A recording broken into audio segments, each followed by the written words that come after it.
आनंद किशोर 10 दिन पहले तक बिहार के वित्त सचिव कौन थे? आनंद किशोर, जिनके बारे में मैंने 1.5 साल भी पहले कहा था यही असल घोटाले के सबसे मुख्य कर्णधार हैं। और जहां जहां गए, जहां जहां चरण पड़े वहां वहां बंटाधार। ये जहां जहां साहब के चरण पड़े वहां वहां उन्होंने बंटाधार किया।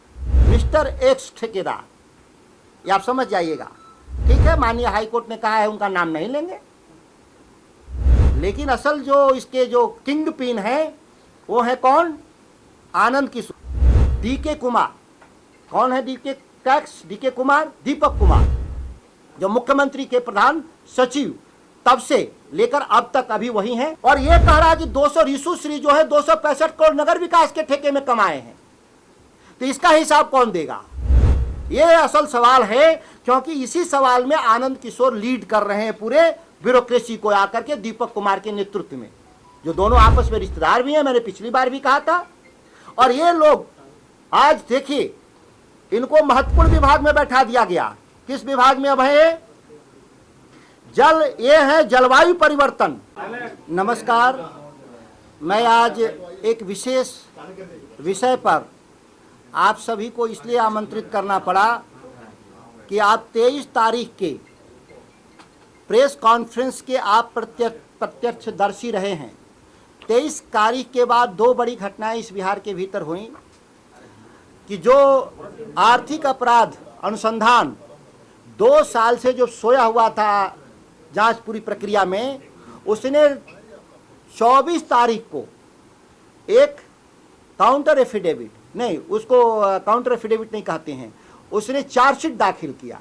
ध्यान दीजिए, 23 तारीख के प्रेस कॉन्फ्रेंस के बाद 24 तारीख को उन्होंने एक चार्जशीट दाखिल किया, जिस चार्जशीट में आप देखेंगे कि उस चार्जशीट में संजीव हंस, जो पहले ही से जो जेल गए हुए थे या जिन पर अपराध हुआ था, उस मामले में पुनः एक उन पर चार्जशीट दाखिल किया गया। उस विषय को बहुत ध्यान से गौर करिए, किस तरीके से सरकार पूरे जो ईडी का जो काउंटर एफिडेविट है उस पर अभी तक कोई भी सुनवाई करने से इनकार कर दिया। 2 उसमें बहुत महत्वपूर्ण साक्ष्य याद रखना होगा। एक तो अगर 9 IAS अधिकारी जिन पर हमने पिछली बार कहा था कि ईडी ने आरोप लगाया, उस 9 में से किसी भी एक व्यक्ति पर चार्जशीट में नाम नहीं डाला। 9 अधिकारी का नाम पुनः वापस ले लेता हूं। आनंद किशोर, संजीव हंस, संतोष कुमार मल, अमरेंद्र सिंह, धर्मेंद्र कुमार, सुनील कुमार यादव, योगेश सागर, अभिलाषा शर्मा जैसे जो अधिकारी। और जब उसमें 2 आदमी को निलंबित भी किया, योगेश सागर को और अभिलाषा शर्मा को, तो किस आधार पे उनको निलंबित किया गया? जब चार्जशीट में उनका नाम नहीं देना था या उनको आप गुनाहगार सरकार नहीं मानती आर्थिक अपराध, तो किस आधार पर उनको निलंबित किया? ये बहुत महत्वपूर्ण सवाल है। कहना है किसका? आर्थिक अपराध अनुसंधान को, कि हमने उनको नोटिस किया, वो आ नहीं रहे हैं, मतलब एब्सकॉन्डर है, फरार हैं। चलिए फरार हैं, लेकिन आनंद किशोर तो सबके सामने हैं, ये तो फरार है नहीं। इन पर आपने क्यों नहीं अभी तक पूछताछ के लिए आपने नोटिस किया? जो आनंद किशोर पर ईडी ने साफ कहा एक किंगपिन है। क्या कहा? मिस्टर एक्स ठेकेदार। चूंकि हाई कोर्ट का एक आया है, इसमें एक रिपोर्टिंग में आया है ना, कहा है कि फला व्यक्ति का नाम नहीं लेना है। किसका नाम नहीं लेना है? मिस्टर एक्स ठेकेदार। ये आप समझ जाइएगा, ठीक है। माननीय हाई कोर्ट ने कहा है उनका नाम नहीं लेंगे। तो मिस्टर जो एक्स ठेकेदार केवल पैसा वसूली के आरोपी हैं, लेकिन असल जो इसके जो किंग पिन है वो है कौन? आनंद किशोर। क्यों? याद करिए, आप 1.25 साल पहले मैंने एक प्रेस कॉन्फ्रेंस किया था कि बिहार में रातों रात वित्त सचिव क्यों बदला गया। लोकेश कुमार जी की नियुक्ति वित्त सचिव के रूप में की गई थी और 3 दिन में हटाकर आनंद किशोर को किया गया था। डीके कुमार, कौन है DK tax? DK Kumar, Deepak Kumar, जो मुख्यमंत्री के प्रधान सचिव तब से लेकर अब तक अभी वही हैं, अभी वो हटाए नहीं गए। किस पर है वो? अनुकंपा पर हैं। उनका रिटायरमेंट हो गया है, उनको लगातार उनका सेवा विस्तार दिया जा रहा है। क्या उनमें दीपक कुमार में खासियत है? क्या बिहार में आईएएस अधिकारियों का टोटा पड़ा हुआ है? क्यों? जो चीफ सेक्रेटरी रहते हुए, प्रधान सचिव रहते हुए तमाम घोटाले के इर्द गिर्द रहे, उनको आनंद किशोर को वित्त सचिव बनाया गया था उनकी बेटी ईसा वर्मा को 25 करोड़ का ठेका देने के लिए। हालांकि उसके बाद बात आई गई, मेरे आरोप के बाद भी जांच नहीं किया गया। अभी शायद कोई कह रहा था सरकार में कि सबूत क्या है। सबूत तो सरकार का काम है जुटाना। अगर हमने आरोप लगाया, मीडिया ने लगाया, किसी ने लगाया, तो सबूत कौन करे जुटाएगा?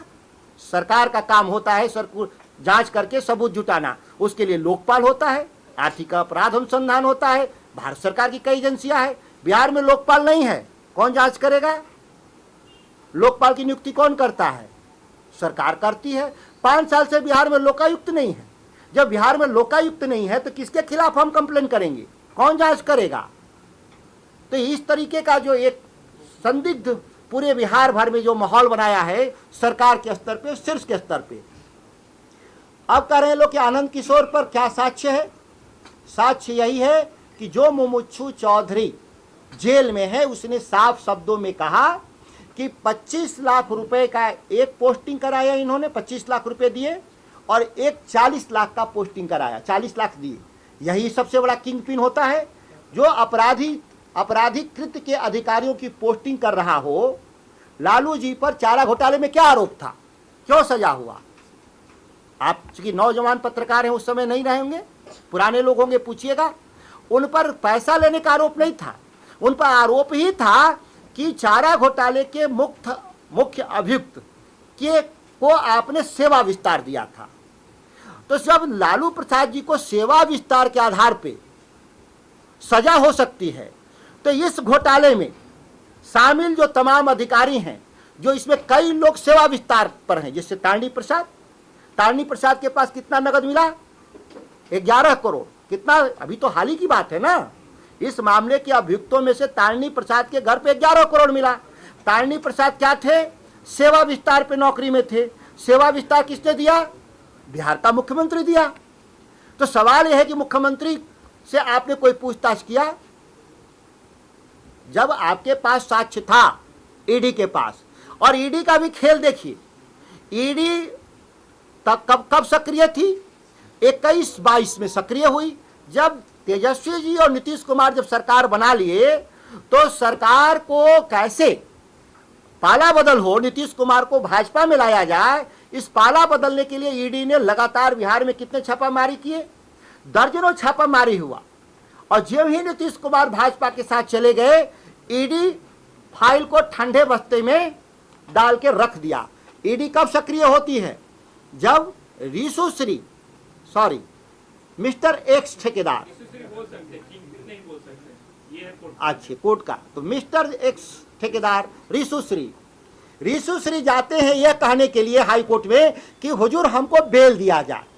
और जब बेल देने जाते हैं तो ईडी एक काउंटर एफिडेविट 273 पेज का दायर करती है, जिसमें सभी अधिकारियों के साक्ष्य देते हैं।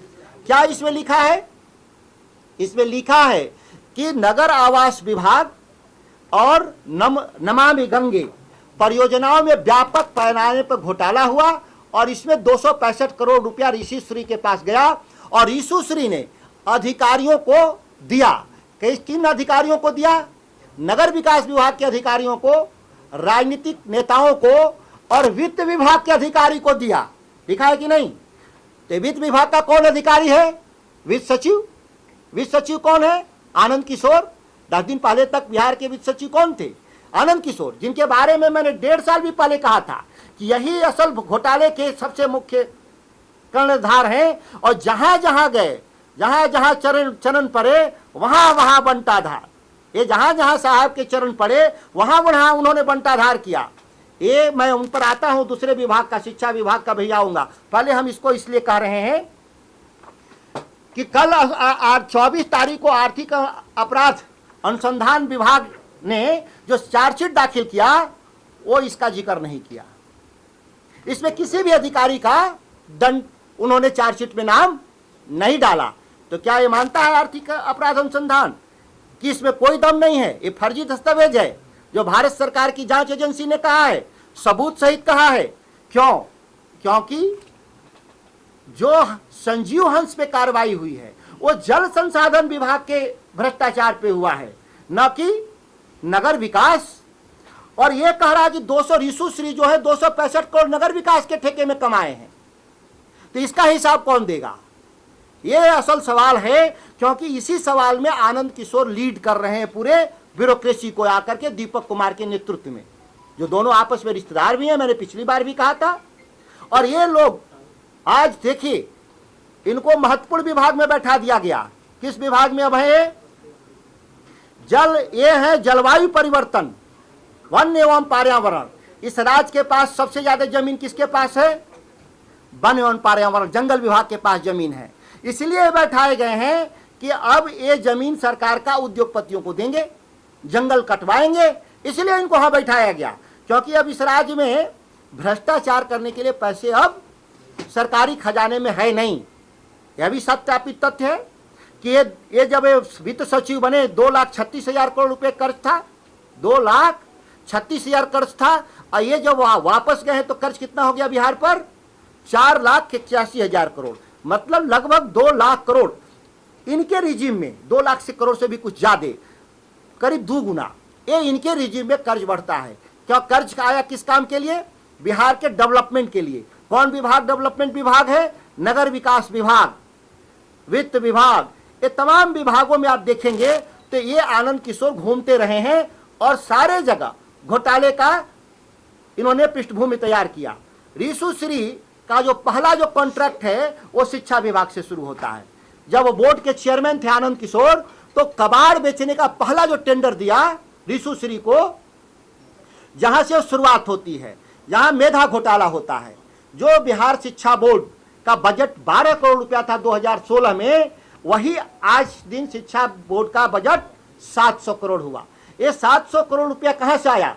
अगर हम इस 9 साल हो गया ना, लगभग ये 17 से लेकर 26 तक में 9 साल, और 700 करोड़ के हिसाब से देखें तो करीब 4,000 करोड़। ये 4,000 करोड़ रुपए जो बिहार के स्टूडेंट ने फीस दिया था एग्जामिनेशन के नाम पर, रीवैल्यूएशन के नाम पे, वह पैसा इन्होंने जो 12 करोड़ बोर्ड का खर्च था उसको 700 करोड़ बढ़ाकर ले जाने का काम किया। और जो एफडी हमारे 40-50 सालों में बोर्ड के पास संचित निधि था, वो तमाम एफडी को तोड़ करके इन्होंने इस तरह के कामों में भ्रष्टाचारियों को इन्होंने देने का काम किया। ये मेधा घोटाला साधारण घोटाला नहीं है, दूसरा है, जांच इनका होना चाहिए। टॉपर घोटाले होते थे बिहार में, आपको याद होगा, एक महिला को इन्होंने टॉप करा दिया था, और इस साल भी टॉपर घोटाला हुआ है। आप लोग को जानकारी में है कि नहीं? ये उद्भेदन है, आप जांच कराएं। ये मेरे पास साक्ष्य है। इस बार भी टॉपर घोटाला हुआ। इस बार भी बोर्ड में एक लड़की टॉप की, लेकिन यहां अब टॉप 10 को पहले इंटरव्यू से गुजरना होता है, रिजल्ट डिस्प्ले होने से पहले। जब उस 10 लोगों को बुलाया गया और जो टॉपर लड़की थी, जब उससे लिखवाया गया और जो उसका एग्जामिनेशन की कॉपी था, दोनों मिसमैच कर गया, वो हैंड राइटिंग नहीं था। तो इन्होंने उस लड़की से इन लोगों ने समझौता किया कि तुमको पास कर देंगे, जबकि उसको जेल भेजना चाहिए था उस लड़की को, क्योंकि उसने उसके बदले में दूसरा परीक्षा दिया था। आपके बायोमेट्रिक्स अटेंडेंस के बाद भी फर्जी लोग घुस रहे हैं। आज भी खबर है ना कि पुलिस वाले में भी, पुलिस की बहाली में भी 200 लोग पकड़े गए हैं जो फर्जी तरीके से बायोमेट्रिक्स को पार कर रहे हैं। बायोमेट्रिक्स तो अंगूठा पर से होता है, कैसे पार कर रहे हैं लोग। नीट में भी हुए। नीट वाले में भी कौन था एजेंसी? इनोवेटिव। जिस इनोवेटिव के जी में आनंद किशोर ने हजारों करोड़ का इस बिहार में मेधा घोटाले का ठेका दे रखा है। जो इनोवेटिव कंपनी, जो कंप्यूटर की कंपनी है जो बायोमेट्रिक्स करती है, वह 5 राज्यों में ब्लैकलिस्ट होने के बाद भी बिहार में वो कंपनी कैसे काम कर रही है? जिसका जो बिहार का जो सबसे बड़ा शिक्षा परीक्षा केंद्र है, वहां पर बापू सभागार, बापू परीक्षा हॉल में, उसका संचालन किसके जिम्मे है? यही इनोवेटिव को दे रखा है 10 साल के लिए लीज पर। मतलब वो लीज क्या है? सरकार का पूंजी, और इनोवेटिव उसका परीक्षा लेगा और बायोमेट्रिक्स कराएगा। और ये केवल 10वीं और 12वीं का नहीं, तमाम परीक्षाएं उसी बापू परीक्षा हॉल में होता है। और आपने नीट में भी देखा 50 लोग पकड़े गए फर्जी, पुलिस में देखे आपकी 200 कल पकड़े गए। तो ये पूरे बिहार में जितनी नियुक्ति हुई है 10 सालों में पिछले, उसके नियुक्तियों के परीक्षा हॉल का संचालन आनंद किशोर के जरिए उन कंपनियों को दिया गया जो इनके हेरा फेरी में शामिल होने के लिए तैयार थे। इनका आरोप हो गया जो वित्त विभाग में रहते हुए उन्होंने हेरा फेरी किया, जो साक्ष्य में पिछली बार भी दिया था, इस बार भी मेरे पास वही साक्ष्य है। इन्होंने शिक्षा बोर्ड में जो मेधा घोटाला किया वहां पर, और इन्होंने नगर विकास में रहते हुए जो इन्होंने पूर्णतः जो ब्यूरोक्रेसी को जो सेट किया, एक तो कमाल का काम किया यहाँ के अधिकारियों ने। नगर विकास का एक अधिकारी, मेरे नाम नहीं याद आ रहा है, जब बिल रोक दिया कि नहीं गड़बड़ हो रहा है, तो उसने सिंचाई विभाग से संतोष कुमार अमल यहां से भेजता है वहां पर, और वो जाते हैं, लोग बिल बनाते हैं और बिल बना करके पैसा का भुगतान करके वापस चले आते हैं। लोग पूछते हैं कि संतोष कुमार मल पे क्या आरोप है? संतोष कुमार मल पे यही आरोप है कि जब नगर विकास विभाग के इंजीनियरों ने कहा कि हम गड़बड़ काम का बिल नहीं बनाएंगे, तो इन्होंने अधिकारियों की एक पूरी फौज जल संसाधन से नगर विकास में भेजा, और वहां से उन लोगों ने बिल पास करा के, रिशुश्री ने पास करा के पैसा गबन करा किया, और फिर वो अधिकारी वापस सिंचाई विभाग में वापस चले आते हैं। ये काम किया, और इसीलिए उसमें चैट में लिखा था, हम संतोष कुमार मल पे एक अलग से भी पीसी करेंगे।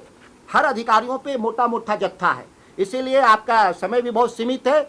इसीलिए प्रेस कॉन्फ्रेंस अगले 1 से 1.5 महीना में लगातार होंगे, हर 10 दिन 5 दिन पर जो हम साक्ष्य हमारे पास आते जा रहे हैं। यह हमारा पूर्णतः आनंद किशोर पर चार्जशीट है, और इस चार्जशीट में लालू प्रसाद जी पर जिस आधार पर उनको सजा किया गया था, उससे कई गुना ज्यादा ये बड़ा घोटाला है। वो कुछ 900 करोड़ का आरोप था, और ये कितना का आरोप है? यह केवल नमामि गंगे और शहरी आवास विभाग को देख लें तो 20 से 25 हजार करोड़ का है। और 20 से 25 हजार करोड़ एक अधिकारी बीच में छोड़ के गया था नौकरी आईएएस का, इसका नगर का था, कौन सुमन था, वह आरोप लगाते हुए यहां से गया। हालांकि वो भी शरीफ आदमी नहीं था, वो भी बेईमान आदमी था, लेकिन वो विवाद उसका हुआ मंत्री से, मुख्यमंत्री से बंटवारे को लेकर के, तो नौकरी छोड़ करके वो निकल लिया। वो बाद में नेतागिरी भी करता, उसके लिए अलग मेरे पास आरोप पत्र तैयार हैं, उसका हम बाद में हिसाब करेंगे। लेकिन वो तो कह के गया था कि ये सब बेईमान है, हालांकि वो खुद बेईमानी में शामिल था। हाँ, कुछ उसका नाम था अनुपम सुमम कुछ करके था, उसके बारे में हम अलग से चार्जशीट तैयार किए हैं। हाँ, ये मेरा चार्जशीट है, इसको सरकार खारिज कर दे।